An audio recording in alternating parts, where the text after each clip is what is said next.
Русский театр в Якутске продолжает набирать молодежь для занятий в театральной студии. На этих студийцев у театра большие планы. Весной им предстоит сдать экзамены, а осенью пополнить ряды студентов одного из самых престижных театральных вузов страны – Щукинское училище.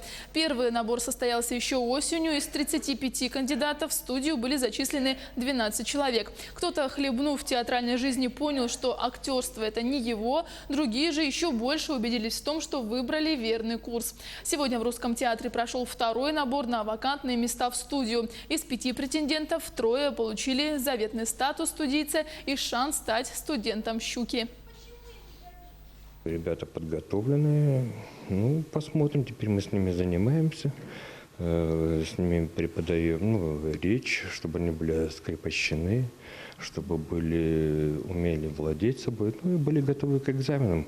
Конечно, еще будет отбор, мы еще будем смотреть из них, делать, чтобы действительно пришло достойное пополнение в школу-студию. И действительно достойное продолжение пришло в наш русский театр.